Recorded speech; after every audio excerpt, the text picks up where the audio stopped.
नमस्कार, बहुत बहुत स्वागत है आप सभी स्पेशल एजुकेशन के अभ्यर्थियों का आपके अपने यूट्यूब चैनल एग्जाम ट्रिकी में।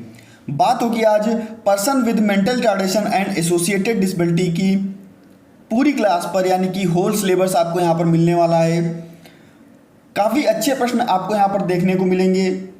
जो इम्पोर्टेंट टॉपिक्स हैं उन पर भी मैं चर्चा करूंगा। और चैनल पर यदि पहली बार विजिट कर रहे थे तो चैनल को सब्सक्राइब कर लीजिएगा, और सब्सक्राइब करने के बाद में बेल आइकन में जो ऑल का ऑप्शन आता है उसको प्रेस कर लीजिएगा।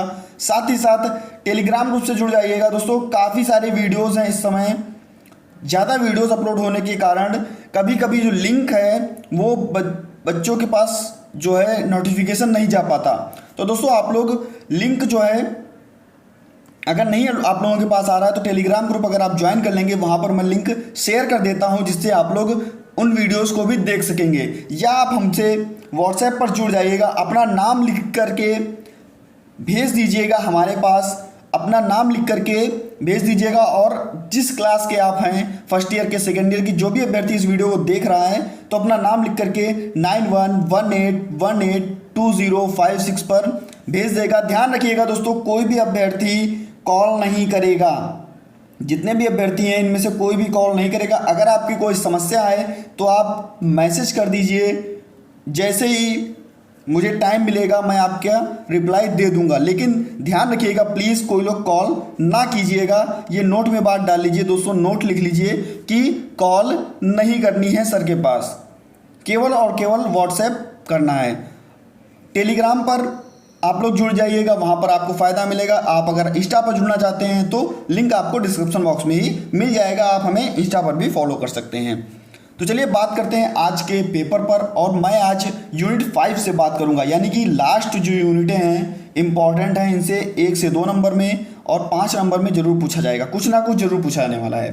तो इसीलिए यूनिट 5 पर पहले बात करूंगा, देन उसके बाद में सारी यूनिटें आपको धीरे धीरे करके मैं बताऊंगा। तो यूनिट 5 जो आपका है, यूनिट 5.1 जो आपका है वो है दोस्तों फंजाइल एक्स सिंड्रोम का। क्या है? फंजाइल एक्स सिंड्रोम का।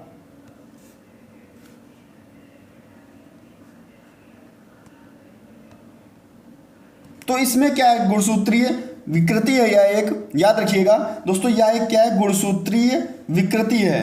फंजाइल एक्स सिंड्रोम क्या है? एक गुणसूत्रीय विकृति है। गुणसूत्रीय विकृति है, याद रखिएगा। यह एक गुणसूत्र से, जो आपके गुणसूत्र होते हैं उनमें एक विकृति है।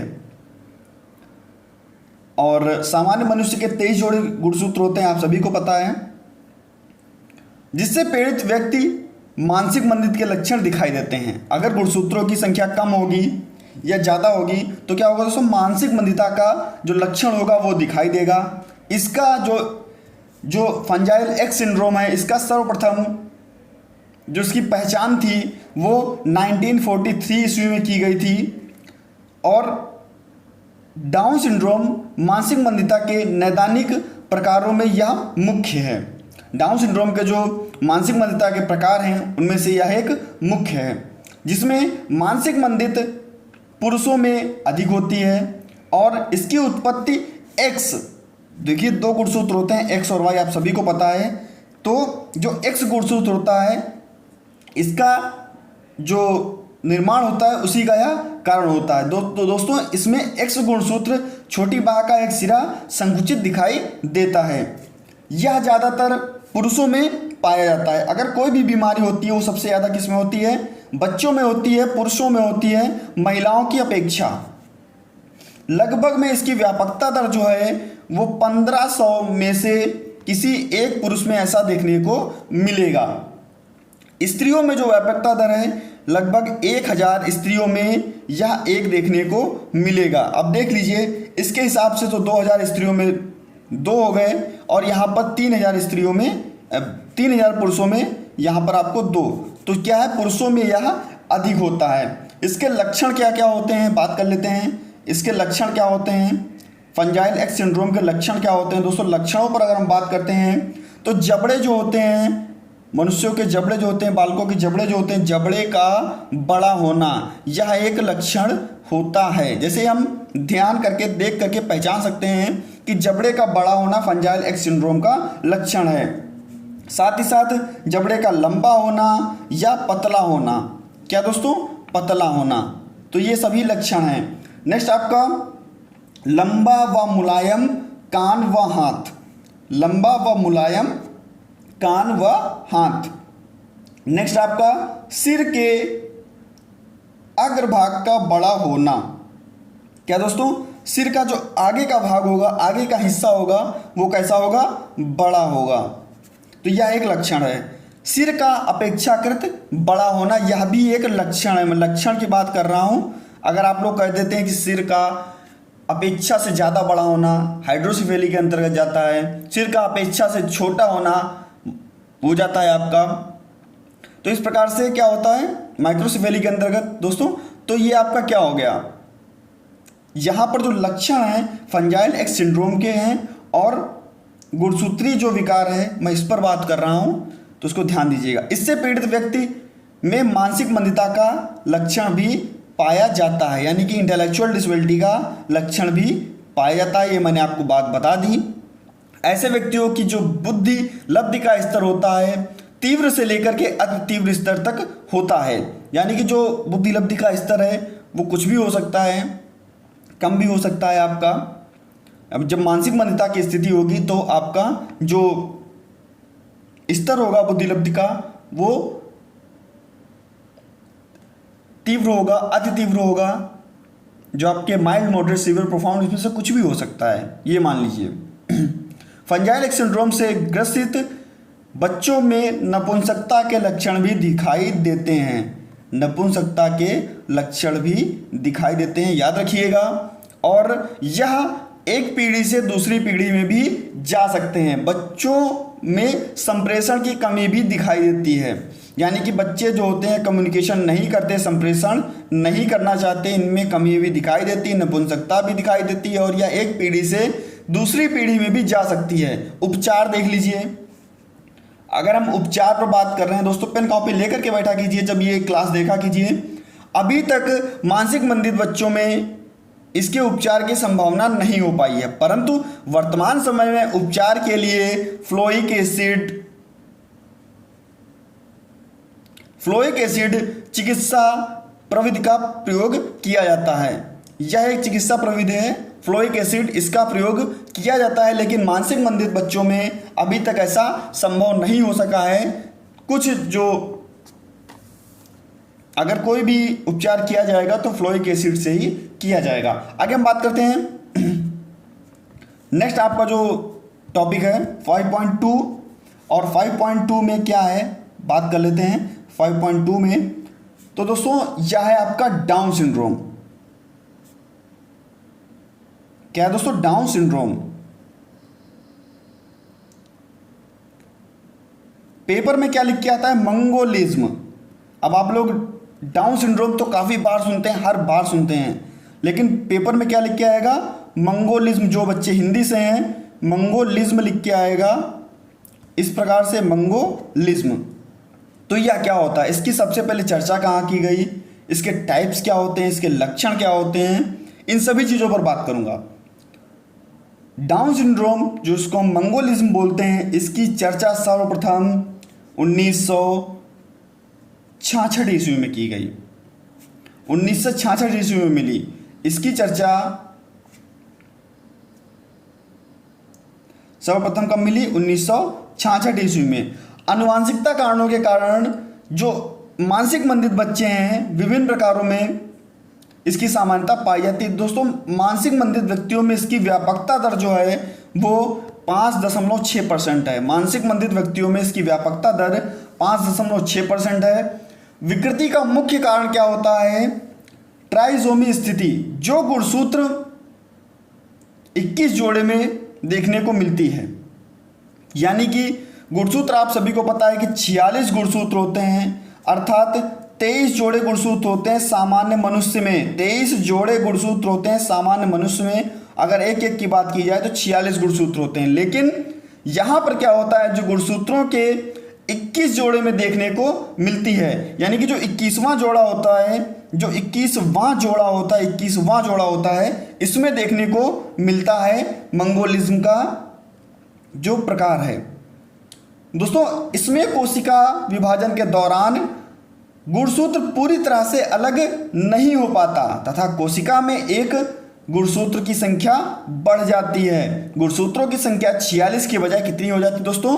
47 हो जाती है। मैंने आपको बताया कि 23 जोड़े गुणसूत्र या 46 गुणसूत्र। यहाँ पर क्या होगा, एक की संख्या बढ़ जाएगी, 47 गुणसूत्र हो जाएंगे। यह विकृति मुख्य रूप से अधिक उम्र में, अब यह विकृति क्यों होती है? जब, इसीलिए कहते हैं कि जो एज होती है वो ज़्यादा नहीं होनी चाहिए, लड़के और लड़की के बीच का अंतर ज़्यादा नहीं होना चाहिए। अब देख लीजिए, गर्भावस्था के दौरान अगर माँ की उम्र काफ़ी ज़्यादा हो गई है, माँ की उम्र काफ़ी ज़्यादा है, तो यह स्थिति हो सकती है, देखने को मिल सकती है। और गर्भ धारण करते समय ऐसे लिख लीजिए, जो नेक्स्ट आपका औषधि से भी हो सकता है ऐसा। अगर बिना डॉक्टर की सलाह की कोई भी औषधि ली जाती तो ऐसे हो सकता है। रासायनिक तत्वों का सेवन, अगर हम कोई भी रासायनिक तत्व ऐसा सेवन करते हैं जैसे मदिरा हुआ, धूम्रपान करते हैं, तो ये सब विषैली चीज़ें होती हैं, इस पर काफ़ी प्रभाव डालती हैं। मुख्य रूप से दोस्तों 3 प्रकार होते हैं डाउन सिंड्रोम के। कितने प्रकार? 3 प्रकार होते हैं डाउन सिंड्रोम के। पहला प्रकार देख लीजिए, पहला प्रकार आपका होता है ट्राइजोमी।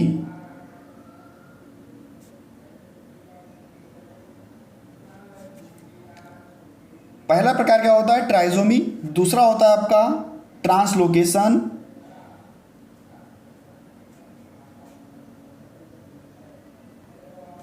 और तीसरा होता है आपका मोसेसिज्म।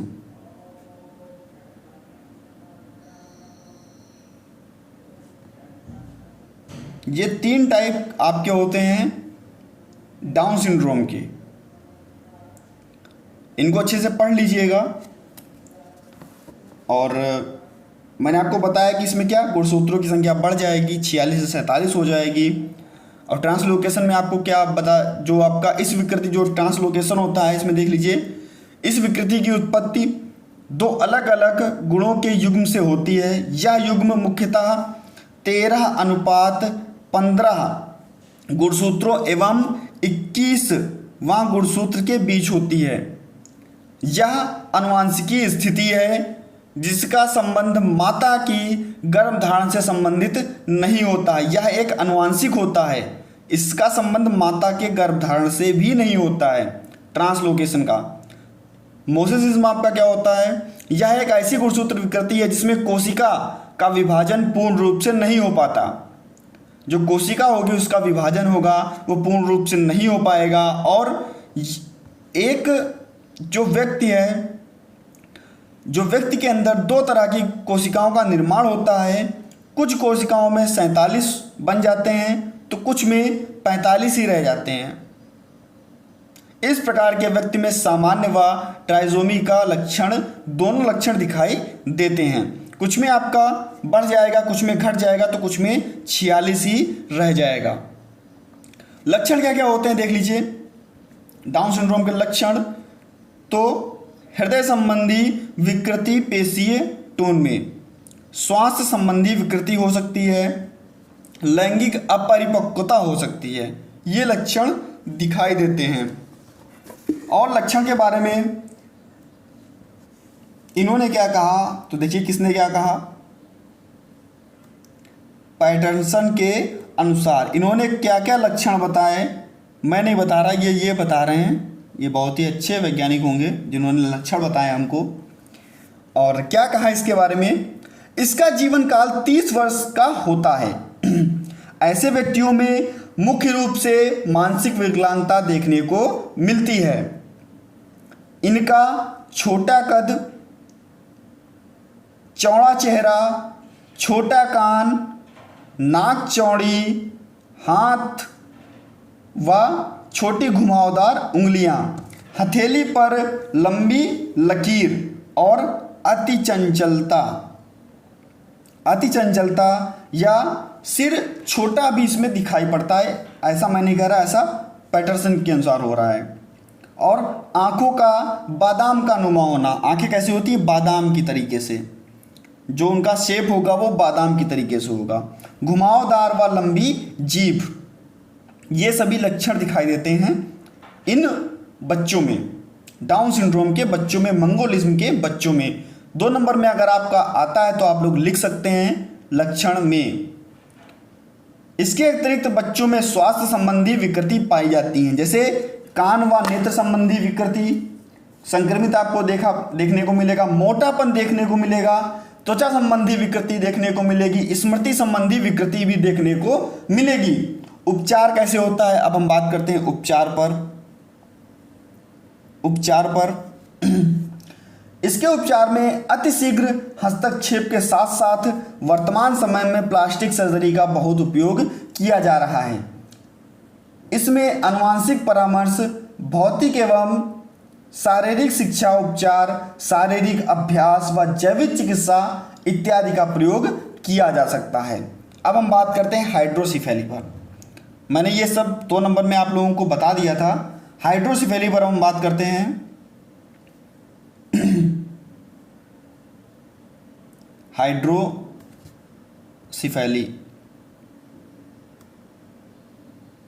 तो दोस्तों हाइड्रोसिफेली क्या होता है? इसमें क्या होता है? मानसिक मंदित का यह वह अवस्था होती है, यह बहुत कम दिखाई देती है। मान के लिए बहुत कम बच्चों में यह अवस्था आपको दिखाई देगी। इसमें क्या होता है? इसमें कपाल के अंदर, जो सर का कपाल होता है, जो सिर होता है, उसके कपाल के अंदर क्या होता है दोस्तों? CSF की मात्रा बढ़ जाती है। सेरिब्रो स्पाइनल फ्लूइड की मात्रा जो होती है वो बढ़ जाती है, जिस कारण से बच्चे का जो सिर होता है वो आवश्यकता से अधिक बड़ा हो जाता है। आवश्यकता से अधिक बड़ा हो जाता है CSF की मात्रा के कारण, जिसके कारण मस्तिष्क के ऊतक जो होते हैं वो क्षतिग्रस्त होते हैं और वहीं से मानसिक मंदिता आती है बच्चों में। क्या होगा आगे? बच्चे का सिर जो होगा वो सामान्य से बड़ा होगा। लक्षण क्या क्या आपको देखने को मिलेंगे? हाइड्रोसिफेली के लक्षण आपको क्या क्या देखने को मिलेंगे? तो लक्षण आपको देखने को मिलेंगे इस प्रकार की मानसिक अवस्था में सिर का आकार बहुत बड़ा होता है, और जो इस अवस्था में सिर की जो परिधि होगी, परिधि कितनी होगी? 28 इंच। अब परिधि क्या होती है? ये आपका सिर हुआ तो ये आपकी परिधि हो गई। अगर मैं परिधि की बात करता हूँ, जो जितना आपका सिर है उसको गुलाई से नाप लीजिए, क्या हो गई? उसकी परिधि हो गई, तो 28 इंच तक हो जाती है। वृद्धि अपेक्षाग्रसित जो बच्चे होते हैं वो सिर की तुलना में जो चेहरा होता है वो छोटा होता है, यानी कि सिर बड़ा होगा लेकिन जो उनका चेहरा होगा वो काफ़ी छोटा होगा। और मानसिक मंदित बच्चों में पूर्ण बाल्यावस्था में या इससे पहले की आयु में यह प्रारंभ हो जाता है। तो यह आपको देखने को मिलेगा इसका लक्षण।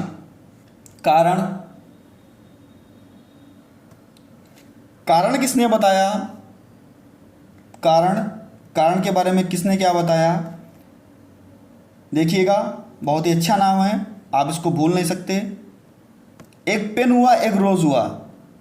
आपके पास पेन भी है, आप रोज़ भी देते हैं किसी को, तो क्या हुआ? पेन रोज़ के अनुसार। बहुत ही अच्छा नाम है, ये तो आपको भूलना ही नहीं है। आता है तो तुरंत लिख करके और चटाक से इसको कर दीजिएगा। इन्होंने क्या कहा था ये भी देख लेते हैं।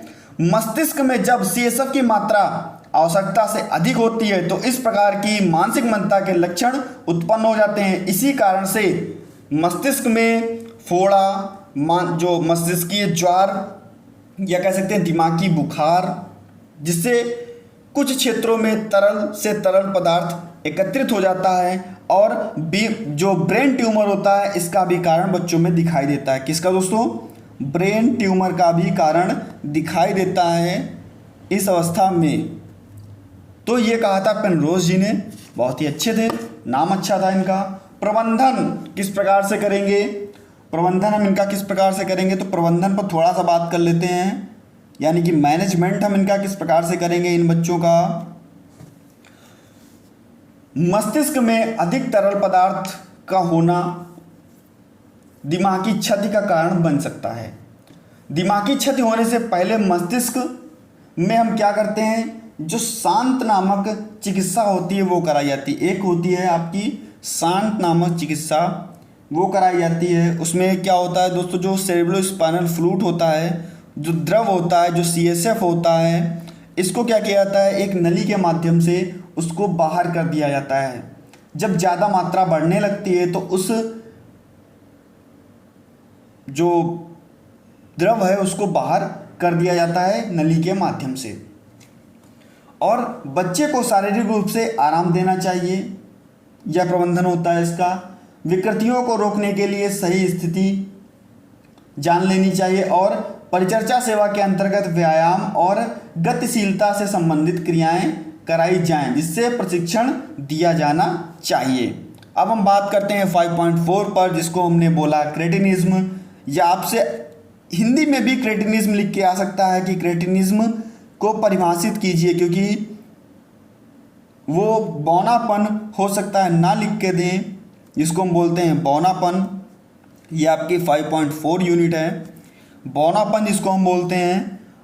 इसमें क्या होता है, व्यक्ति का कद 4 फुट 10 इंच या हम कह सकते हैं 1.147 सेंटीमीटर, इससे अगर कम है तो बौनापन की स्थिति होती है। यह एक जन्मजात विकृति है। बौनापन क्या है दोस्तों, जन्मजात विकृति है, जन्मजात विकृति है, याद रखिएगा।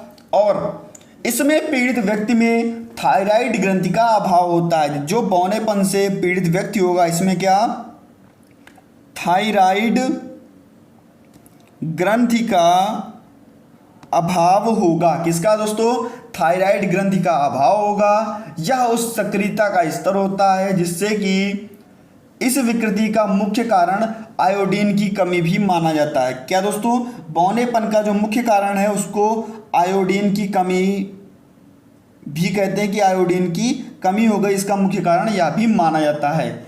यह जिसकी व्यापकता दर है वो 6000 पुरुष महिलाओं में एक देखने को मिलता है, यानी कि 6000 में से एक देखने को मिलता है। लक्षण क्या आपको देखने को मिलेगा, लक्षण क्या देखने को मिलेगा, शारीरिक विकास की कमी। अब जब बच्चा बौना है, जब बच्चा छोटा है, जब बच्चा 147 सेंटीमीटर से कम है, तो दोस्तों क्या होगा, उसमें शारीरिक विकास की कमी होगी, केंद्रीय तंत्रिका तंत्र में विकास की कमी होगी, जो च्यापचयी क्रियाएं हैं वो अनियमितता से होंगी, यानी कि जो बच्चे का डाइजेशन है वो सही नहीं होगा, चपटी नाक होगी, मोटी व लंबी जीभ होगी, छोटी उंगलियां होंगी, बहरापन व वाणी समस्या भी हो सकती है। यह समस्या भी हो सकती है, बहरापन व वाणी समस्या भी, स्पीच में भी समस्या हो सकती है। ऐसा लक्षण आपको देखने को मिलेगा। उपचार क्या होता है, अब कमी किसकी थी दोस्तों, कमी थी थायराइड ग्रंथि की। उपचार किस प्रकार से होगा, अब देखिएगा, कमी किसकी थी, मैंने आपको बताया कि थायराइड की कमी होती है, थायराइड की कमी होती है। तो थायराइड की कमी होगी तो इसको हम क्या देंगे, मुख्य रूप से थायराइड चिकित्सा देंगे। क्या दोस्तों, थायराइड चिकित्सा देंगे। चिकित्सा की प्रभावशीलता चिकित्सा के आरंभ होने की आयु एवं विकृति की गंभीरता पर भी निर्भर करती है। लास्ट आपका जो इस 5 पॉइंट यूनिट में था 5.5, इस पर बात कर लेते हैं। मेटाबॉलिक डिसऑर्डर या प्रोग्रेसिव मेटाबॉलिक डिसऑर्डर, जिसको हम बोलते हैं च्यापचय, या हम इंग्लिश में बोलते हैं मेटाबॉलिक। आपसे ऐसे भी लिख के दे सकता है, और 2 नंबर में भी आपसे पूछ सकता है, 5 नंबर में भी आपसे पूछा जा सकता है। मेटाबॉलिक डिसऑर्डर, तो इस पर बात होगी। च्यापचय एक ऐसी रासायनिक शारीरिक प्रतिक्रिया है जो किसी प्राणी को स्वस्थ बनाने में सहायता करती है। क्या होगा इसमें? क्या होगा? जो शारीरिक कार्य होगा जैसे सांस लेना, पाचन तंत्र, खेल की वृद्धि और शारीरिक मरम्मत के लिए ऊर्जा की आवश्यकता की पूर्ति करती है ये चयापचयी क्रियाएं, चयापचयी डिसऑर्डर। अगर बच्चे में यह हो जाता है तो क्या होगा? सांस लेने में भी दिक्कत होगी, पाचन क्रियाएं जो होंगी वो सही नहीं होंगी, शारीरिक मरम्मत जो होगी वो नहीं सही होगी। चयापचयी की कोशिकाओं में रासायनिक प्रतिक्रियाओं का संग्रह होता है और अपनी रासायनिक ऊर्जा को बढ़ाने जैसे जैविक पदार्थों के संश्लेषण के लिए, और वे सभी महत्वपूर्ण रासायनिक प्रतिक्रियाएं जिसके द्वारा शरीर के पोषण तत्वों का विकास सुचारू रूप से संचालित करने तथा अणुओं से उपलब्ध कराने का कार्य चयापचय का होता है। ऊर्जा का निर्माण चयापचय का निर्माण का मुख्य घटक में से एक है। दोस्तों, चयापचय का जो निर्माण है मुख्य घटक में से क्या है? ऊर्जा का निर्माण है। प्रकार क्या होते हैं दोस्तों? प्रकारों पर अगर हम बात कर लेते हैं तो प्रकार क्या होते हैं? अपचय, दूसरा क्या? उपचय। दो प्रकार होते हैं।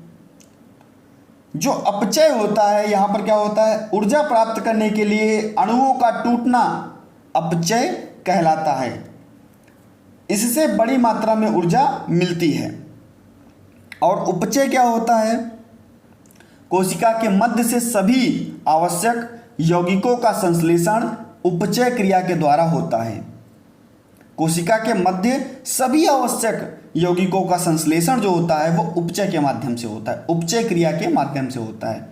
उपचय शरीर में मौजूद ऊर्जा का इस्तेमाल करके कोशिका निर्माण में सहायता करती है।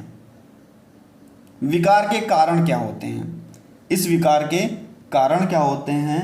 मेटाबॉलिक डिसऑर्डर या चयापचय के कारण क्या होते हैं? कम या अधिक शारीरिक गतिविधियां, वजन बढ़ना, तनाव, शुगर, आहार में कमी, पर्यावरण का प्रभाव, हार्मोन्स में बदलाव या अनुवांशिक इत्यादि। मैं आपको सभी के कारण बताता हूँ, रोकथाम भी बताता हूँ। आप लोग जरूर इनको देख लीजिएगा क्योंकि पेपर में आपसे 2 नंबर में भी पूछ सकता है और प्रकार भी आपसे पूछे जा सकते हैं, तो आप लोग देख लीजिएगा जरूर इन सब चीज़ों को। रोकथाम क्या होगी? कार्बोहाइड्रेट, प्रोटीन, खनिज लवण व खनिज का उचित मात्रा में सेवन प्रातःकाल करना चाहिए। यानी कि जब जितनी भी चीज़ें हैं, कार्बोहाइड्रेट है आप उचित मात्रा में ले रहे हैं, प्रोटीन आप उचित मात्रा में ले रहे हैं, खनिज लवण आप उचित मात्रा में ले रहे हैं, तो इन सभी का सेवन जो है वह उचित मात्रा में अगर आप कर रहे हैं तो आप ये मान के चलिए आप सुरक्षित हैं, आपको कुछ नहीं होने वाला या बंदे को कुछ भी नहीं होने वाला। अगर अब आपका आ जाता है दोस्तों मिर्गी, और अब हम 4.1 पर आ चुके हैं जो कि है मिर्गी।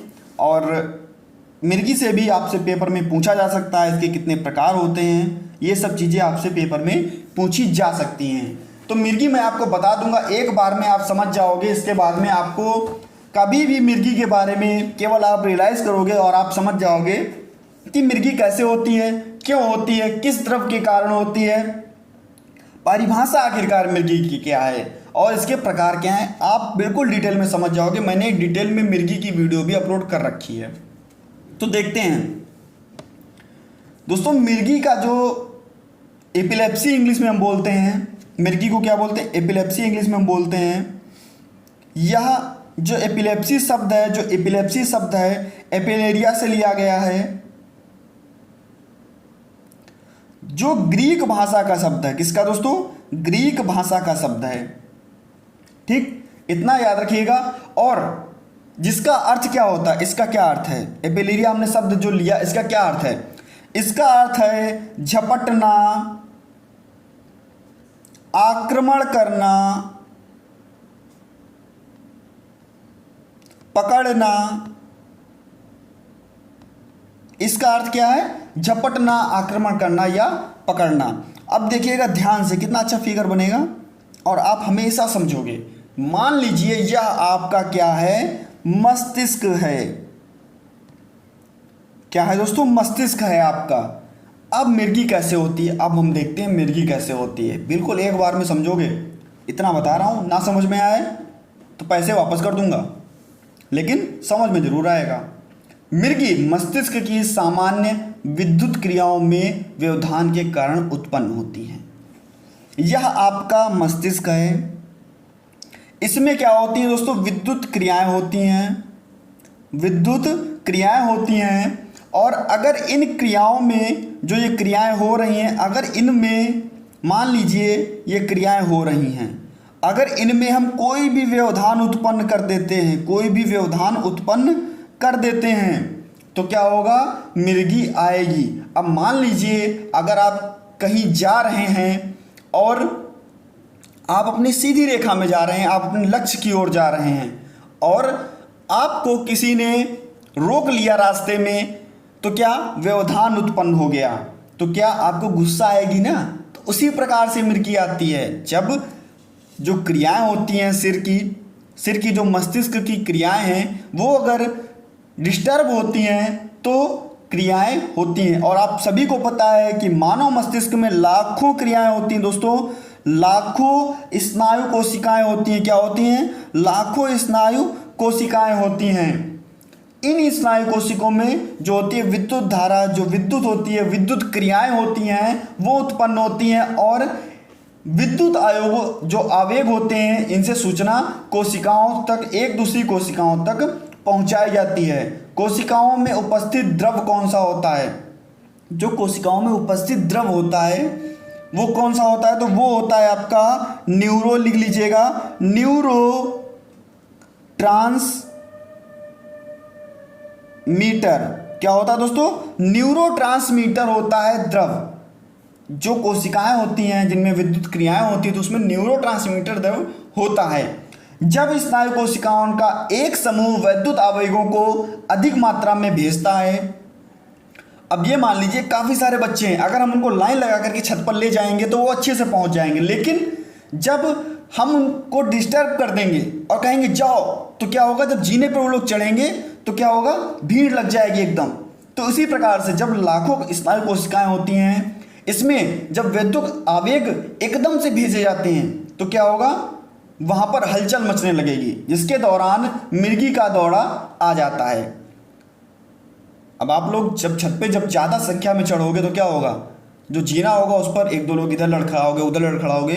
तो इसी प्रकार से मान लीजिए, मैं आपको एग्जाम्पल देकर के भी समझा रहा हूँ, भूलिएगा नहीं दोस्तों, आप कभी भी ऐसे याद करेंगे, कभी भी नहीं भूलने वाले मिर्गी को, इतना तो कन्फर्म है। यह किसी भी व्यक्ति को प्रभावित कर सकता है। अब वहाँ पर जितने भी व्यक्ति होंगे, किसी भी व्यक्ति को प्रभावित कर सकता है, जिसके अंदर ज़्यादा विकार उत्पन्न हो जाएंगे तो उसको क्या होगा दोस्तों, मिर्गी के दौरे आ जाएंगे। परंतु दवा के कारण इसको नियंत्रित किया जा सकता है, इसको दवा के कारण नियंत्रित किया जा सकता है, दवा के कारण इसको नियंत्रित किया जा सकता है। इसलिए इसे श्रेणी, जो इसकी श्रेणी है वह रोगों की श्रेणी में इसको रखा गया है, ठीक। और epilepsy foundation of America, important, अगर आपसे 2 नंबर में पूछता है तो आप लोग अगर इस डेफिनेशन को लिखते हैं तो बहुत ही अच्छा माना जाएगा। नंबर आपको मिलने की जो संभावना होगा वो काफ़ी अच्छी हो जाएगी, क्योंकि आप सभी को पता है नंबर ना अच्छे आने का कारण क्या है। लिख के तो सभी अच्छे आते हैं, कहते हैं हम कॉपी भर के आए थे, पिछली बार मैंने देखा काफ़ी सारे बच्चे बता रहे थे सर हम कॉपी भर के आए और फिर भी मेरे नंबर नहीं आए। तो कारण यही होता है कि आपने क्या लिखा कॉपी में, अच्छा लिखा या ख़राब लिखा। तो उससे लिखने से भी मतलब होता है कि आपने आखिरकार लिखा क्या। पास होने के लिए तो आप कुछ भी लिख दोगे, पास हो जाओगे, लिखा होना चाहिए, मगर अच्छे अंक लाने के लिए आपको अच्छा लिखना पड़ेगा। मिर्गी एक शारीरिक अवस्था है, मिर्गी एक शारीरिक अवस्था है। इन्होंने क्या कहा मिर्गी के बारे में, क्या कहा, एक यह शारीरिक अवस्था है जो उस समय उत्पन्न होती है जब मस्तिष्क के कार्य में एकाएक परिवर्तन होता है तथा मस्तिष्क की कोशिकाएं ठीक से कार्य नहीं करती, तो व्यक्ति की चेतना गति जो होती है वह क्रिया जो थोड़े समय के लिए परिवर्तन होती है। इस शारीरिक परिवर्तन को ही हम क्या कहते हैं, इस शारीरिक परिवर्तन को ही हम कहते हैं मिर्गी। क्या कहते हैं दोस्तों, इस शारीरिक परिवर्तन को हम कहते हैं मिर्गी। आगे हम बात करते हैं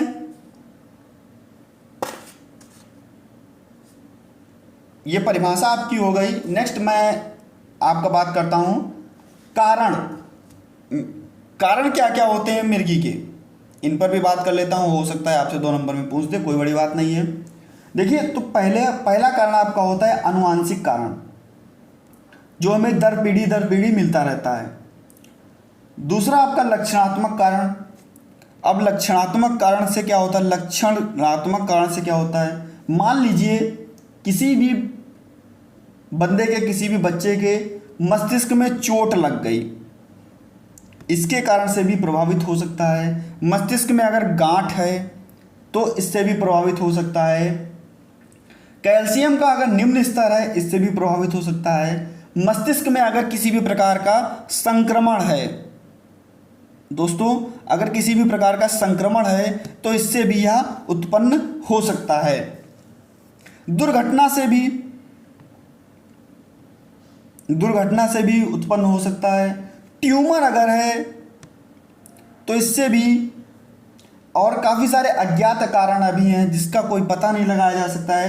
काफ़ी सारे इन सभी चीज़ों के कारणों के बावजूद भी अभी काफ़ी सारे अज्ञात कारण हैं जिनसे हम नहीं कह सकते कि मिर्गी किस प्रकार से आती है। नेक्स्ट हम बात करते हैं मिर्गी के प्रकार व लक्षण पर। उनके जो प्रकार हैं उनमें क्या क्या लक्षण आपको देखने को मिलेंगे। तो मुख्यतः दोस्तों 2 प्रकार में मिर्गी को बांटा गया। पहला आपका ग्रांड माल मिर्गी, दूसरा आपका पेटिट। आपसे पूछा जा सकता है दोस्तों पेटिट माल मिर्गी। अब ग्रांड माल मिर्गी में 3 प्रकार आपको बताए गए। पहला चेतावनी अवस्था, दूसरा आपका तनात्मक अवस्था, तीसरा आपका ऐंठन युक्त अवस्था। तीसरा आपका क्या, ऐंठन युक्त अवस्था। ये ग्रांड माल मिर्गी के अंतर्गत बताए गए। अब चेतावनी अवस्था के अंतर्गत क्या बताया गया, यह अवस्था विभिन्न व्यक्तियों में विभिन्न प्रकार की होती है, जैसे विशिष्ट संवेदना, विशिष्ट गंध, जी मचलाना, ये सभी क्या है, चेतावनी है। अब जी मचलाता है, उसके बाद में क्या होता है, मान लीजिए आप कहीं सफ़र में जा रहे हैं, काफ़ी सारे स्टूडेंट्स ऐसे हैं जो बस में यात्रा करते हैं या ट्रेन में यात्रा करते हैं तो उनका जी मचलाता है, तो क्या होती है, चेतावनी होती है आपके लिए कि आपको वॉमिटिंग होने वाली है। तो ये सभी क्या हैं दोस्तों, ये मैं केवल आपको एग्जाम्पल दे रहा था कि आप कैसे याद कर सकते हैं चेतावनी अवस्था के लिए। विचित्र गंध आएगी आपको, तो ये सभी क्या होंगी, चेतावनी अवस्थाएं होंगी। आपको चेतावनी दी जा रही है कि हो सकता है कि ऐसा लक्षण आपको देखने को मिले। तनात्मक अवस्था क्या होती है दोस्तों, दूसरा हम तनात्मक अवस्था में बात करते हैं। इस अवस्था में व्यक्ति चिल्लाहट के साथ साथ बेहोश हो जाता है। जब तनात्मक अवस्था होगी तो चिल्लाएगा और साथ ही साथ बेहोश हो जाएगा। मांसपेशियां ऐंठ जाएंगी व श्वसन जो क्रिया होगी, जो बंदों को सांस लेने में दिक्कत होती है वो इसी के कारण होती है। जो व्यक्ति का चेहरा होता है उसका भी रंग चला जाता है और चेहरा पीला हो जाता है। नेक्स्ट हम बात करते हैं ऐंठन युक्त अवस्था पर। इसमें क्या होता है, इस अवस्था में मांसपेशियों में ऐंठन होती है तथा मूत्र व मल असमय त्याग हो जाता है, मुख से झाग निकलने लगती है। यह होता है आपका ऐंठन युक्त अवस्था में। अब हम बात कर लेते हैं पेटिट माल, जो अब मैंने आपको 2 मिर्गी के प्रकार बताए थे। तो दूसरा क्या था दोस्तों, पेटिट माल मिर्गी। तो इसमें आपको कौन कौन सी चीज़ें देखने को मिलेंगी, इसमें आपको देखने को मिलेगी पहली जनरलाइज्ड टोनिक जो क्लोनिक मिर्गी होती है वो देखने को मिलेगी। जनरलाइज्ड मिर्गी भी आप कह सकते हैं या टोनिक क्लोनिक मिर्गी भी कह सकते हैं।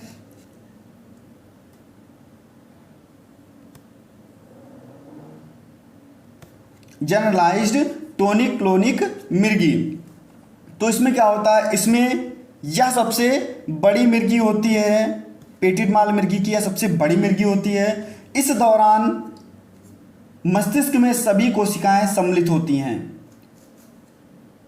जो व्यक्ति होता है वह पूरी तरह से बेहोश हो जाता है। क्या हो जाता है दोस्तों, बेहोश हो जाता है। देन आपका नेक्स्ट आपकी जो मिर्गी है इसी के अंतर्गत एब्सेंस मिर्गी, कौन सी है? एब्सेंस मिर्गी। तो एब्सेंस मिर्गी में क्या है? एब्सेंस, नाम से ही स्पष्ट है एब्सेंस, यानी कि एब को हम थोड़ा समय मान लेते हैं, छोटा समय मान लेते हैं, और सेंस हम कुछ समय के लिए, लगभग में 30 सेकंड के लिए खुद को वातावरण से अलग महसूस करेंगे। एब्सेंस नाम से ही स्पष्ट है। नेक्स्ट आपका मायोक्लोनिक, यह भी आपका नाम से ही, अभी देखिएगा कितना अच्छा बता दूंगा, बिल्कुल आप भूलेंगे। मायोकोलिक, मायो को आप मॉर्निंग मान लीजिए और क्लोनिक को आप कुछ भी मान लीजिए, मुझे फ़र्क नहीं पड़ता, लेकिन मायोक्लोनिक मॉर्निंग आपको मानना पड़ेगा। यह जो मिर्गी होती है वह सुबह होती है, सुबह के समय आपको देखने को मिलेगी। इसमें व्यक्ति की जो मांसपेशियां हैं वो ऐंठ जाएंगी, जिससे वह लड़खड़ा जाएगा। सोकर के उठा, एकदम से उठा, और क्या मांसपेशियां जो ऐंठ गई, आंखों के सामने धुंधला पर आ गया और वो लड़खड़ा गया। तो ये कभी कभी देखने को मिलता है मायोक्लोनिक मिर्गी के अंतर्गत। नेक्स्ट आपका एटोनिक, एटोनिक, एटोनिक देखिए एक बार टॉनिक, देखिएगा एक बार टॉनिक। सभी लोग जब आपको खांसी आती है तो आप लोग सिरप पीते हैं, टॉनिक पीते हैं, तो एक बार टॉनिक। इसमें क्या होगा? इस प्रकार के दौरे में बच्चे जमीन पर गिर जाते हैं। यह दौरा बार बार आता है, यानी कि यह दौरा जो है एक बार आने के बाद में बार बार आता है। कितनी बार? बार बार आता है। कितनी बार आता है दोस्तों? बार बार आता है।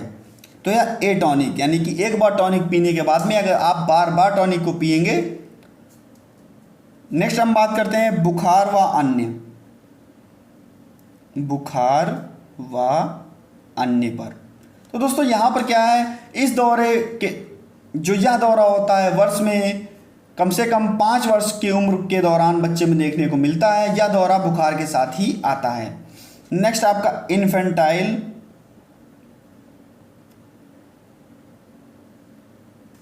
मिर्गी, इन्फेंटाइल मिर्गी।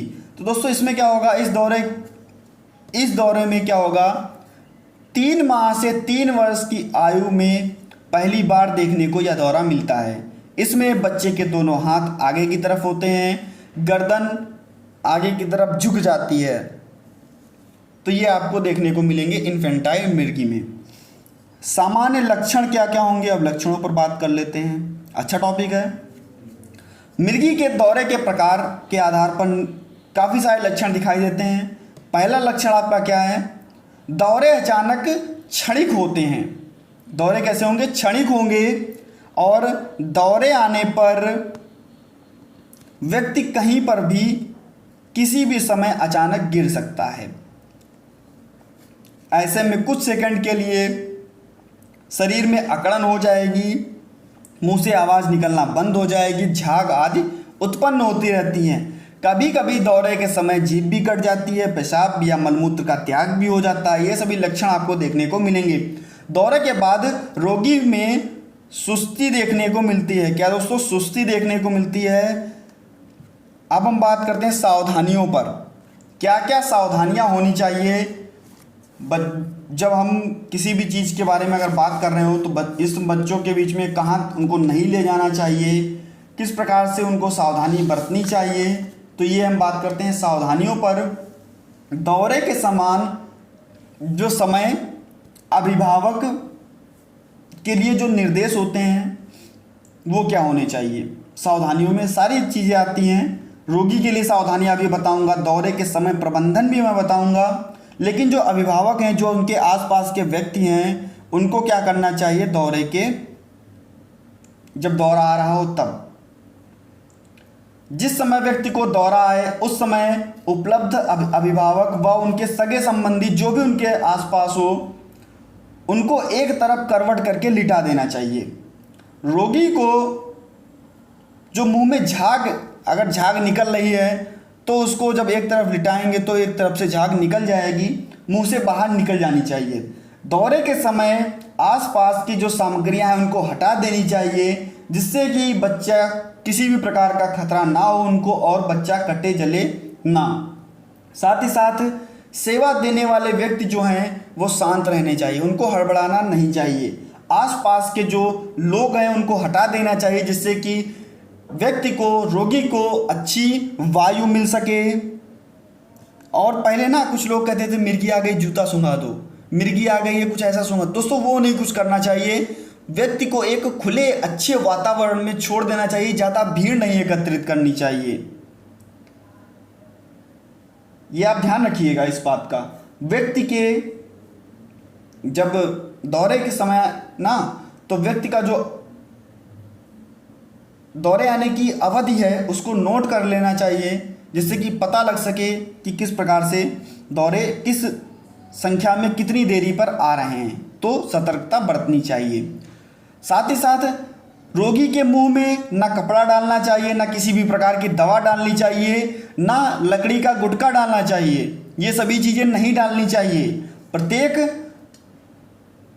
दौरे का आकलन कर लेना चाहिए और चारों तरफ से मैंने आपको भीड़ बताई थी वो हटा देनी चाहिए। आगे हम बात कर लेते हैं सावधानियां, रोगी के लिए सावधानियां। ये तो अभिभावक जो कर रहे थे, अब हम बात करते हैं रोगी के लिए सावधानियां। साइकिल या वाहन नहीं चलाना चाहिए। रोगी क्या करेगा, साइकिल या वाहन, रोगी जो भी इसका रोगी है उसको साइकिल या वाहन नहीं चलाना चाहिए। जो ऊंचे पहाड़ हैं इन पर नहीं जाना चाहिए। पानी व आग से दूर रहना चाहिए। साथ ही साथ नुकीले पदार्थ, बिजली तार, मोटर का उपकरण, भारी मशीनें हैं, इनसे दूर रहना चाहिए, क्योंकि मिर्गी कभी भी आ सकती है, आपको पता नहीं चलेगा, आप शिकार हो जाएंगे किसी भी दुर्घटना का। शराब, नशीले पदार्थ से वंचित रहना चाहिए, शराब का सेवन नहीं करना चाहिए और डॉक्टर से नियमित दवाइयाँ लेनी चाहिए। अब हम बात करते हैं प्रबंधन पर बात कर लेते हैं। तो दौरे के समय रोगी को चोट लगी हो तो बार बार दौरे आने लगते हैं। इसके बाद में क्या होगा दोस्तों, रोगी काफ़ी देर तक अचेत रहें और उन्हें सांस लेने में तकलीफ होती है, काफ़ी बार दौरा आता है तब, तो इसके लिए आप चिकित्सक के पास जाएंगे, उससे सलाह लेंगे, उससे दवाइयाँ लेंगे, तब आप सही होंगे। नेक्स्ट हम बात करते हैं रोगी के लिए उपचार। औषधि चिकित्सा होती है, शल्य चिकित्सा भी होती है। औषधि चिकित्सा में औषधियों के द्वारा उपचार किया जाता है। शल्य चिकित्सा में जो भी कमियां होती हैं, अगर कहीं पर ट्यूमर है तो उसको बाहर कर दिया जाएगा। किसी भी शरीर दोस्तों, किसी भी मस्तिष्क में अगर गांठ है तो उसको बाहर कर दिया जाएगा। तो इस प्रकार से शल्य चिकित्सा भी कराया जा सकता है। बच्चे को व्यवहार अच्छे उसके साथ करना चाहिए, सामाजिक प्रोत्साहन भी देना चाहिए, शैक्षिक प्रबंधन भी बच्चों का करना चाहिए, बच्चे को आईपी के माध्यम से शिक्षित करना चाहिए।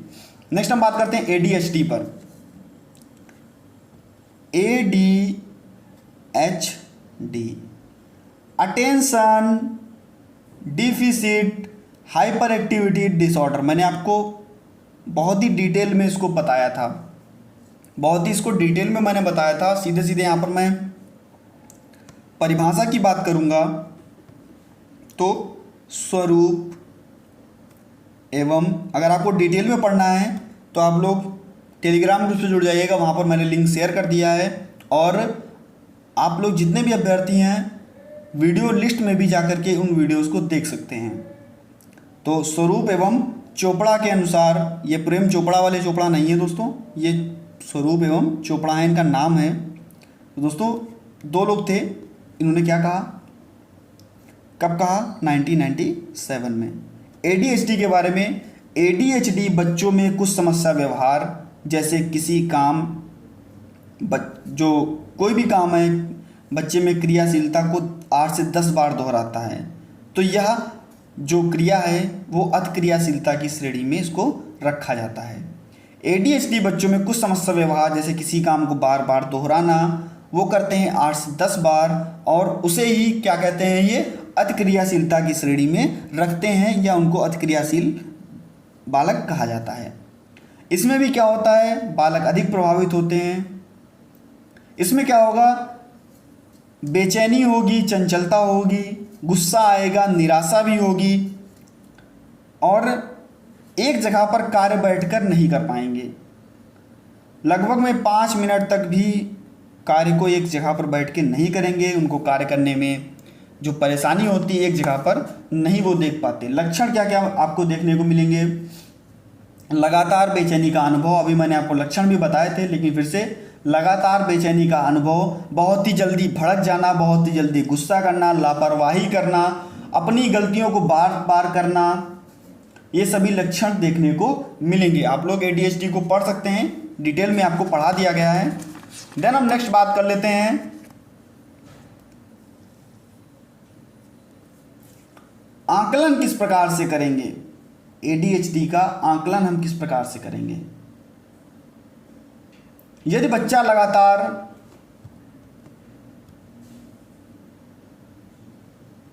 आकलन ADHD का, तो यदि बच्चा लगातार घर में सामान्य बच्चों की भली भांति अलग व्यवहार कर रहा है तो हम उसको शिक्षक को सूचित करेंगे।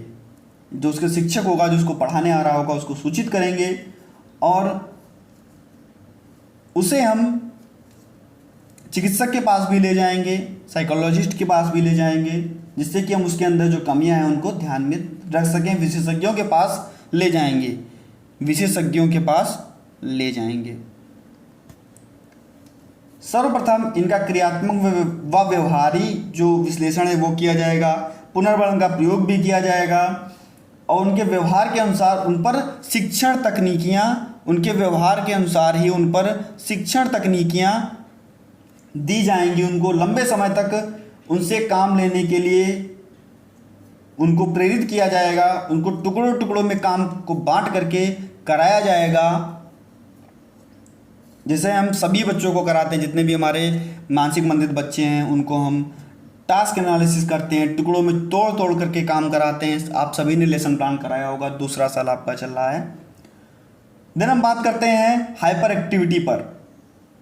हाइपर एक्टिव बच्चा, संवेगात्मक जो लक्षण हैं, जो संवेगात्मक बच्चा है वो किस प्रकार से होता है, जो हाइपर एक्टिव बच्चा होता है वो किस प्रकार से होता है। और उसके बाद में आपका जो यह 4 यूनिट है वो समाप्त होगा। तो बात करते हैं हाइपर एक्टिविटी पर, जिसका हम सबसे पहले जान लेते हैं परिचय। थोड़ा सा जान लेते हैं परिचय के बारे में। मानसिक रूप से अशांत बच्चों में संवेगात्मक प्रतिक्रिया जो है वो देखने को मिलती है।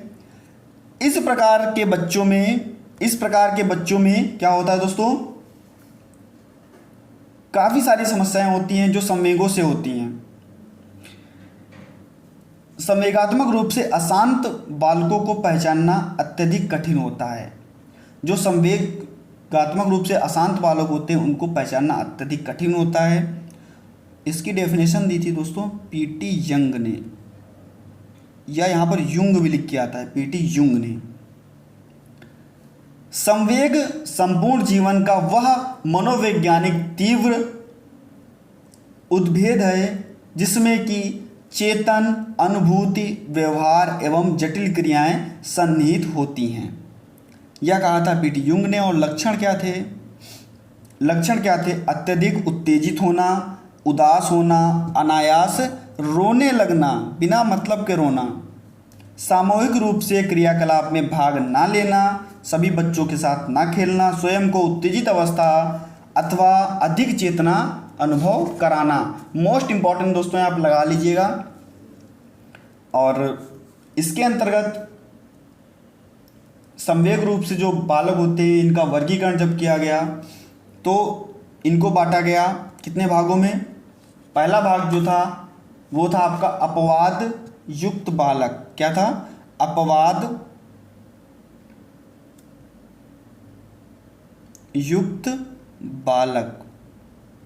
दूसरा आपका था आत्म विमोही बालक। तीसरा आपका था आत्म घातक बालक।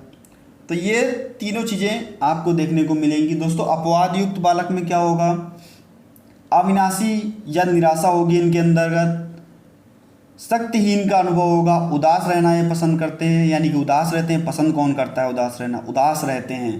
परिस्थितियों से सामंजस्य स्थापित करना जो होता है ये काफ़ी कठिन होता है इनके लिए।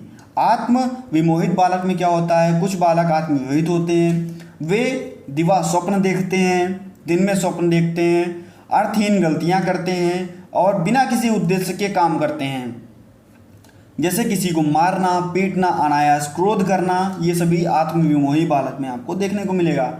आत्मघातक बालक, इसमें क्या होता है, जो महत्वहीन की भावना होती है और एक दूसरे को तिरस्कार करते हैं, तो ये सब चीज़ें देखने को मिलेंगी आपको आत्मघातक बालक में। अब हम आ जाते हैं सीधे सीधे यूनिट 1 पर और इम्पोर्टेंट लगा लीजिएगा ऑटिज्म। ऑटिज्म की आपसे परिभाषा भी पूछ सकता है, तो इसी प्रकार से हम यूनिट 1 पर आते हैं। मैं जो इम्पोर्टेंट है वो आपको मैं पहले करा दे रहा हूँ, उसके बाद में आपको जितनी चीज़ें इम्पोर्टेंट हैं मैं आपको बता रहा हूँ। दोस्तों, ऑटिज्म ऑस्टोस शब्द से बना हुआ है। खो जाना, मैंने इसको भी डिटेल में आप लोगों को पढ़ाया है। खो जाना, लीन हो जाना, ये सभी ऑटिज्म के अंतर्गत आते हैं, इसका जो अर्थ होता है। यह भी दोस्तों ग्रीक भाषा का ही शब्द है। किसका? ग्रीक भाषा का ही शब्द है। ऐसे बच्चों में व्यवहारिक सामाजिक बोलचाल, शारीरिक विकास, सुनने इत्यादि में मिला जुला रूप देखने को मिलता है और सर्वप्रथम इसे कैनर व्याधि सिंड्रोम के नाम से भी जाना जाता था और इसे बाल्यकाल शालीनता के नाम से भी पहचाना जाता था। कैनर व्याधि सिंड्रोम क्यों कहते थे? क्योंकि लियो कैनर ने इसको सर्वप्रथम जाना था और इस पर शोध किया था। लड़कियों की तुलना में यहाँ पर भी लड़के जो होते हैं वो हर जगह, मतलब लड़कों पर ही सारी की सारी समस्याएं आने को मिलती हैं। कैनर ने क्या किया था दोस्तों? लियो कैनर के बारे में आप थोड़ा देख लीजिए। कैनर ने क्या किया था? कैनर ने 1943 में बाल्टीमोर, याद रखिएगा, बाल्टीमोर में कुल 11 बच्चों का आकलन किया। तो मानसिक मंद थे, जो 11 बच्चे थे वो कैसे थे? मानसिक मंदित थे या भावात्मक रूप से विक्षिप्त थे, लेकिन उन्होंने इसे शालीनता का नाम दिया। तब इसको क्या कहा जाता था? कैनर सिंड्रोम कहा जाता था। देन उसके बाद में इसको शालीनता कहा जाने लगा, ऑटिज्म कहा जाने लगा। अमेरिकन विकलांग अधिनियम 1990। दोस्तों, अमेरिकन विकलांग अधिनियम 1990, इसमें क्या था? शालीनता एक विकासात्मक अक्षमता है जो मुख्य रूप से शारीरिक, अशाब्दिक और संप्रेषण, साथ ही साथ सामाजिक अंतःक्रिया को प्रभावित करती है। सामान्य रूप से यह घटना 3 वर्ष के बालकों में शुरू होती है, जो बच्चों के शैक्षिक निष्पादन को प्रभावित करती है। लक्षण आपको क्या क्या देखने को मिलेंगे? अब दोस्तों लियो कैनर के बारे में भी देख लीजिए, लियो कैनर ने क्या कहा, फिर उसके बाद में हम लक्षणों पर बात करते हैं। लियो कैनर जी ने, क्योंकि इनको सबसे पहले लियो कैनर ने दिया, तब इन्होंने क्या कहा? लियो कैनर ने क्या डेफिनेशन दी? कैनर के अनुसार स्त्रियों की अपेक्षा पुरुषों में ज़्यादा शालीनता पाई जाती है, ऐसा कहा लियो कैनर जी ने। सामाजिक कौशलों की कमी रहती है, सहानुभूति का होना, भाषा संप्रेषण की कमी होती है, सब लियो कैनर का ही चल रहा है अभी तक। वस्तुओं को इकट्ठा करना ये देखने को मिलेगा, क्रियाओं की पुनरावृत्ति देखने को मिलेगी, संवेदी उद्दीपन में अनुक्रिया देखने को मिलेगी, स्थूल गामक क्रियाएं देखने को मिलेंगी। अब हम लक्षणों पर बात करते हैं, जो सामान्य लक्षण देखने को मिलते हैं इन पर, तो क्या देगा? अनोखा व्यवहार, सामाजिक अलगाव, एकांत प्रिय होंगे, वातावरण में परिवर्तन का विरोध करेंगे। किसी भी चीज को अगर आपने इनकी इधर से उधर कर दिया तो उसका विरोध करेंगे, एक लय में काम करेंगे, अपना काम करेंगे, दूसरे से मतलब नहीं रखेंगे। तो ये चीजें थी आपकी ऑटिज्म बच्चों के लिए। शिक्षण योजना आप किस प्रकार से तैयार करेंगे, बच्चे को किस प्रकार से पढ़ाएंगे, जो शिक्षण रणनीतियां आप लोगों ने पढ़ी थी, पिछली बार ही पढ़ी थी, पुनर्वलन का प्रयोग, शारीरिक सहायता उनको देंगे, शाब्दिक सहायता देंगे, तो मॉडलिंग का प्रयोग करेंगे, चेनिंग, शेपिंग, बैकवर्ड चेनिंग, ये सभी चीज़ें, मॉडलिंग, फेडिंग, शेपिंग और संकेत करके, तो ये सभी चीज़ें आप लोगों ने फर्स्ट ईयर में पढ़ी थी और देन उसको बाद में आप उनको फिर से पढ़ लीजिएगा। शेपिंग, चेनिंग, मॉडलिंग, फेडिंग, ये सभी चीज़ें आप पढ़ लीजिएगा, आपको काम देने वाली है फिर से, क्योंकि ऑटिज्म बच्चों में ये आपको काम देगी। आपसे पूछा भी जा सकता है, 2 नंबर में आपसे पूछा भी जा सकता है, अभी भी पूछा जा सकता है। फर्स्ट डे की कॉपी उठाइएगा, तुरंत पढ़ लीजिएगा। कौशल प्रशिक्षण व संचार कौशल। स्वलीनता से ग्रसित बच्चों को सही दिशा निर्देशन के लिए कौशल प्रशिक्षण दिया जाता है, जिसमें क्या होता है दोस्तों, कौन कौन से कौशल प्रशिक्षण दे सकते हैं? शरबत बनाना, सामूहिक मजदूरी कराना, श्रमिक जो होंगे उसकी कार्यशाला में उनको सिखाना, चित्रकारी सिखाना, बहुत ही अच्छा पेशा है दोस्तों चित्रकारी सिखाना, तैरना सिखाना, फूलों को घर ले जाना सिखाना, फूलों की पैकिंग कराना सिखाना, गुलदस्ते बनाना, गिटार या पियानो बजाना भी सिखा सकते हैं, मेज या कुर्सी है इसकी सफाई भी करना सिखा सकते हैं, पानी देना, ये सभी चीज़ें हम सिखा सकते हैं और उनको बेहतर बना सकते हैं, उनका जीवन जो है वो बेहतर बना सकते हैं। उनको हम उनकी पारी बदलना सिखा सकते हैं, दैनिक क्रियाओं ये भी सिखा सकते हैं, वस्तुएं छुपाना, जो उनको छुपा कर लाते हैं उनको भी हम सिखा सकते हैं कि इन वस्तुओं को कैसे नहीं वो छुपाएंगे। समस्या व्यवहार, आप लोग समस्या व्यवहार आपका जो था वो पिछले वर्ष भी था, जिसमें समस्या व्यवहार के बारे में बताया गया था। क्या बताया गया था? अलग अलग विकलांग व्यक्तियों के बारे में, जो बेसिक मार्क्स सेकंड की बात होती है तो वहाँ पर समस्या व्यवहार की बात होती है। आप सभी को पता है कि बेसिक मार्क्स फर्स्ट में क्या होगा, जो अच्छे व्यवहार हैं उन पर बात होती है, लेकिन जो बेसिक मार्क्स सेकंड है उसमें बीएम की बात होती है, बिहेवियर मॉडिफिकेशन की बात होती है, समस्या व्यवहार की बात होती है, बिहेवियर प्रॉब्लम्स की बात होती है बेसिक मार्क्स सेकंड में। तो उसमें क्या, उग्र व्यवहार, चिड़चिड़ा व्यवहार, दूसरों के साथ व्यवहार, पुनर्व्यवहार, अनोखा व्यवहार, अति चंचलता, विद्रोही व्यवहार, असामाजिक व्यवहार, ये सभी चीज़ें देखने को मिलेंगी। भय प्रदर्शित करना, और इनमें हम हस्तक्षेप कैसे करेंगे, देन आप लोगों ने पिछले वर्ष पढ़ा है, जो आपकी कॉपी थी, लास्ट कॉपी थी आपकी एजुकेशन साइकोलॉजी की, वहाँ पर आपने यूनिट 5 में उसको पढ़ा है, तो यहाँ पर ज़्यादा मैं डिफाइन करने की ज़रूरत नहीं है। आप लोग उन कॉपियों को उठाएंगे, बहुत ही अच्छी तरीके से आप लोग समझ जाएंगे, बस एक बार आपको पढ़ना होगा। समस्या व्यवहार का प्रबंधन टाइम आउट करके कर सकते थे, शारीरिक प्रबंधन उनको दे सकते थे, उनको हम, क्योंकि वो जब चीज़ों को तोड़ते फोड़ते हैं तो उनको हम शारीरिक प्रबंधित भी कर सकते थे, जो डार्क रूम था उसका भी प्रयोग कर सकते थे, इग्नोर मेथड भी हम यूज कर सकते थे उनके साथ में। तो इस प्रकार से आपका ये जो चैप्टर है वो समाप्त होता है यूनिट 1। और यूनिट 2 में मोस्ट इंपॉर्टेंट लगाएगा CP, cerebral palsy. First year में भी आपकी थी, सेकेंड ईयर में भी आपकी है दोस्तों। इसमें क्या होता है, यह मस्तिष्क में चोट के कारण उत्पन्न होती है, जिसके कारण गामक क्रियाओं में विक्षोभ उत्पन्न हो जाता है, कमजोरी उत्पन्न होती है, जो मांसपेशियां हैं वो तन जाती हैं, और यह बालकों में 0 से 3 वर्ष की आयु में देखने को मिलती है, जिसमें बच्चों में दौरा आएगा, संवेदिक विकृति होगी। बैट्सो एवं पैरट के अनुसार 1986, मैंने आपको सभी को बताई, काफ़ी बार डेफिनेशन बताई है इसकी, उन्होंने क्या कहा था, सीपी एक जटिल व अप्रगतिशील अवस्था है जो जीवन के प्रथम 3 वर्षों में उत्पन्न होती है, जिसके परिणाम स्वरूप मांसपेशियों में सामंजस्य न होने के कारण कमजोरियों से अक्षमता होती है। सीपी का वर्गीकरण किया गया, सीपी को दोस्तों 3 भागों में बांटा गया, सीपी का वर्गीकरण में इसको 3 भागों में बांटा गया।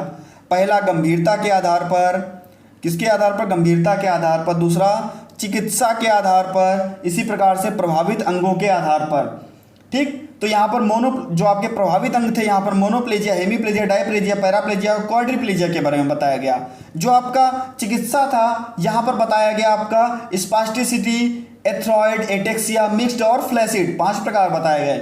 नेक्स्ट आपका गंभीरता के आधार पर बताया गया दोस्तों 3 प्रकारों में, अति अल्प, अल्प और गंभीर। आप लोग इसको डिटेल में पढ़ लीजिएगा, वीडियो आपको डिस्क्रिप्शन बॉक्स में मिल जाएगी, या मैं टेलीग्राम पर भी इसका लिंक जो है वो शेयर कर दूंगा, आप लोग पढ़ सकते हैं। इसका प्रबंधन किस प्रकार से करेंगे, ये सब चीज़ें, स्पाइना बिफिडा, इसके बारे में भी वीडियो अपलोड की जा चुकी है, मैं आपको इसकी भी वीडियो जो है स्पाइना बिफिडा की भी आप लोगों को दे दूंगा, आपके टेलीग्राम ग्रुप पर शेयर कर दूंगा। और इसकी परिभाषा देख लेते हैं, स्पाइना बिफिडा की परिभाषा क्या है, थोड़ा सा बात करेंगे जरूर, क्योंकि टॉपिक है तो बात करना बनता है। परिभाषा, गर्भ के विकास में असामान्यता होने के फलस्वरूप रीढ़ की हड्डी खुलने का दोष क्या कहलाता है दोस्तों? द्विशाखीय रीढ़ कहलाता है या स्पाइना बिफिडा कहलाता है। द्विशाखीय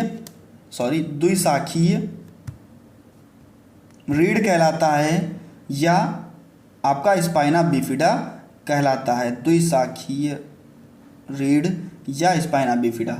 गर्भ के विकास में असमानता होने के फलस्वरूप जो रीढ़ की हड्डी हैं उनमें जो दोष होता है वो कहलाता है spina bifida.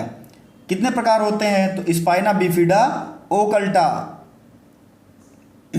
Spina bifida occulta एक होता है आपका, एक होता है आपका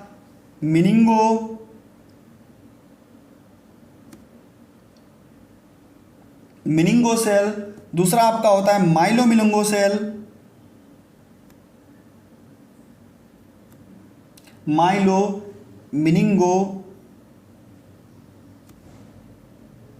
सेल, और तीसरा आपका होता है दोस्तों, तीन ही तो होते हैं, मिनिंगोसेल, माइलोमिलिंगोसेल और स्पाइना बिफिडा ओकल्टा। तो रीढ़ की हड्डी जो होती है इसमें विकलांगताएं देखने को मिलती हैं, दिव्यांगता देखने को मिलती है, जैसे धड़ व पैर में लकवा, अस्थियों में विकृति, संवेदनहीनता, जो मूत्र है उसमें लकवा, मूत्राशय जो होता है उसमें लकवा, आंतों में लकवा, जल शीर्ष, हाइड्रोसिफेली भी इसी में देखने को मिलती है। ये सभी चीज़ें देखने को मिलती हैं। इसका प्रबंधन किस प्रकार से करेंगे? ये सभी चीज़ें न्यूरोमस्कुलर, मांसपेशीय क्षरण में विकार। दोस्तों मांसपेशीय क्षरण में विकार, मांसपेशी क्षरण 1890 में पहचानी गई। और इसमें क्या होता है? इसमें मुख्य रूप से जो आधारित गामक नर्म कोशिकाएं जो होती हैं, जो एंटीजन हार्मोन सेल से संरक्षित होती हैं या संलिप्त होती हैं, कह सकते हैं संलिप्त होती हैं। तो ये सभी चीज़ें आपको देखने को मिलेगी न्यूरोमस्कुलर में। इसमें मांसपेशी क्षरण के जो प्रकार होंगे वो 3 देखने को मिलेंगे। चलिए इन पर हम बात बाद में करते हैं, हो सकता है आपसे पूछ दे, लेकिन अब हम बात कर लेते हैं आपसे आगे। ये 2 चीज़ें जो थी मैंने आपको बता दी, इसलिए हो सकता है कि आप लोगों से 2 नंबर में पूछ दे, लेकिन पूछने की इसकी कम संभावना बनती है। तो यूनिट आपका 2 में आप देख लीजिएगा थोड़ा सा, जो आपका पेपर था इसमें आपको यूनिट 2.2 में इसका आकलन करने को मिलेगा। रिहैबिलिटेशन वर्कर्स किस प्रकार से, लेइंग क्राइम, ये सभी चीज़ें होंगी आपकी। पोजीशनिंग यानी कि करवट के बारे में पूछा गया है यहाँ पर कि स्थिति क्या होती है। स्थिति, जो स्थिति का हम निर्धारण करेंगे वो किस प्रकार से करेंगे। पोजीशनिंग इन लेइंग यानी कि स्थिति का जो निर्धारण होगा वो किस प्रकार से होगा। तो यह एक अच्छी स्थिति में बैठकर या खड़ा होकर बच्चे को खुद को समान तरीके में रखने में मदद करता है। जो स्थिति होती है स्थिति निर्धारण, तो इसमें क्या होगा, बच्चे को स्वयं ही हिलने डुलने दे और इसे ही उपकरण से बांध के रखते हैं। इसकी स्थिति में हमेशा बदलाव भी करते रहते हैं। लेटने की स्थिति क्या होती है, करवट लेने की स्थिति क्या होती है, पोजीशनिंग बैठने की स्थिति क्या होती है, खड़े होने की स्थिति क्या होती है। थोड़ा सा अगर आप इन पर ध्यान दे लेंगे तो आपका ये सारा चीज़ें क्लियर हो जाएंगी। देन उसके बाद में हम बात करते हैं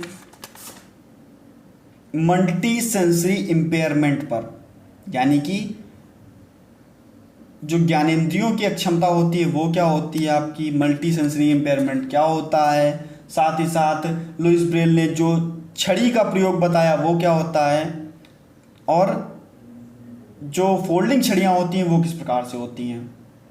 तो लुइस ब्रेल के अनुसार जिन्होंने दृष्टिबाधितों के लिए काम किया आप सभी को पता है, इन्होंने दृष्टिहीनों के लिए स्पर्श के माध्यम से पढ़ने हेतु सफलतापूर्वक विधि अत्यंत महत्वपूर्ण बताई। शिक्षकों के अनुसार समस्त जो करिकुलम टीचिंग टेक्निक्स होंगी वो यूज़ करने के लिए बताई। सफ़ेद छड़ी का प्रयोग करना बताया, जो स्टिक होती है उसका प्रयोग करना बताया। फोल्डिंग वाले स्टिक का प्रयोग करना बताया। उसका प्रयोग क्या होगा, खड़े रहने की प्रवृत्ति पकड़ एवं कलाई का चलन, अत्यधिक वृत्ताकार चलन और पथ संचलन। तो ये सभी चीज़ें आपको बताई गई। काला चश्मा बताया गया, उभरे चित्र बताए गए और मोस्ट इंपॉर्टेंट लगाएगा अविस्थापन। क्या दोस्तों? अविस्थापना यानी कि ओरिएंटेशन। अविस्थापना या ओरिएंटेशन यह एक ऐसी प्रक्रिया है वह कुशल या यह एक ऐसी प्रक्रिया व कार्य कुशलता है जिसके माध्यम से दृष्टिहीन व्यक्ति अपनी शेष ज्ञानेंद्रियों का प्रयोग करके किसी भी वातावरण में जा सकता है, रह सकता है। इसका भी दोस्तों प्रशिक्षण दिया जाता है। अविस्थापना को दोस्तों प्रशिक्षण दिया जाता है, जो दृष्टिहीन बच्चे होते हैं इनके लिए होता है। इसका प्रशिक्षण कैसे दिया जाएगा? यह वातावरण का ज्ञान कराने के लिए बच्चे को आसपास की चीज़ों को बताया जाएगा, उनको समझाया जाएगा, जिसमें जो श्रवण प्रशिक्षण है, जैसे जो ज्ञानेंद्रियों का प्रशिक्षण है, जैसे श्रवण हुआ, स्पर्श हुआ, स्वाद हुआ, इन सभी का प्रशिक्षण उनके आसपास के वातावरण में दिया जाता है और उन्हें आत्मनिर्भर बनाया जाता है। गतिशीलता पर हम बात कर लेते हैं। गतिशीलता पेपर में पूछा जाने वाला टॉपिक है दोस्तों। मोबाइल ये जो आपका अविस्थापना और एक आपका गतिशीलता 2 नंबर में आपसे पूछ सकता है। गतिशीलता से आशय दृष्टिहीन व्यक्तियों को उनकी सहायता के स्वतंत्र एवं सुरक्षित रूप से एक स्थान से दूसरे स्थान तक पहुंचाना। इसका अर्थ है कि वातावरण में स्वतंत्र रूप से चलना फिरना। तो ये होता है आपका गतिशीलता। इसके भी तकनीक होती हैं गतिशीलता की भी।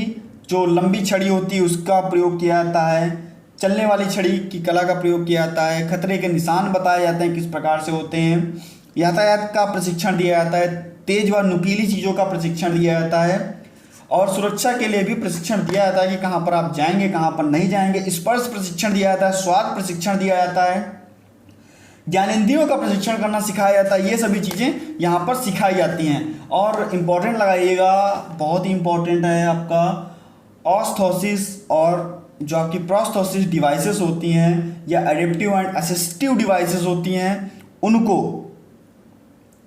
जरूर पढ़ लीजिएगा। एडेप्टिव डिवाइसेस क्या होती हैं, इनको जरूर पढ़ लीजिएगा, आपसे छोड़ के नहीं जाने वाली। सहायक उपकरण यानी कि जिसको हम बोलते हैं असिस्टिव डिवाइसेस, क्या बोलते हैं दोस्तों? सहायक उपकरण, जिसको हम बोलते हैं असिस्टिव डिवाइसेस। आप सभी को पता है चश्मा, श्रवण संबंधी जितनी भी चीज़ें होती हैं, असिस्ट जो हमको कर रही होती हैं, वो हमारी असिस्टिव डिवाइस होती हैं। इनका हम अनुकूलन किस प्रकार से करेंगे? अगर हम श्रवण सामग्री यूज़ कर रहे हैं तो कान के पीछे का जो यंत्र होता है उसकी बात कर रहे हैं, यानी कि हेयरिंग एड की बात कर रहे हैं। तो ये सभी असिस्टिव डिवाइस के अंतर्गत आती हैं। या चलने फिरने के उपकरण, आपके 3 पहिए वाली कुर्सी हुई, बैसाखी हुई, छड़ी हुई, वाइट केन हुई, स्मार्ट केन हुई, चश्मा हुआ, ये सभी आपका होता है। यूनिट 3 दोस्तों बहुविकलांगता, आपने पिछली बार भी पढ़ा है। और विकलांगजन अधिनियम 1990 के अनुसार बहुविकलांगता क्या होती है? कुछ ऐसी क्षतियां जिसमें मानसिक मंदता, दृष्टिबाधिता, मानसिक मंदता के साथ साथ गामक क्षति इत्यादि को बहुविकलांगता की श्रेणी में रखा जाता है। लेकिन शैक्षिक स्तर पर तीव्र समस्या बहरे दृष्टिहीनता जो होती है वो बहुविकलांगता की श्रेणी में आती है।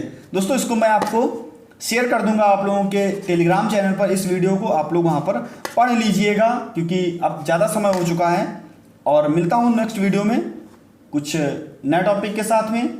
और याद रखिएगा जो PWD एक्ट था इसमें 3% आरक्षण दिया जाता था और RPWD एक्ट में 4% आरक्षण दिया जाता है दिव्यांगों को। पहले सभी लोगों का 1% आरक्षण था, अब 1% आरक्षण और बढ़ा दिया गया है। दोस्तों मिलता हूँ नेक्स्ट वीडियो में कुछ नई जानकारी के साथ, कुछ नए प्रश्नों के साथ। तब तक बने रहिएगा हमारे साथ। धन्यवाद।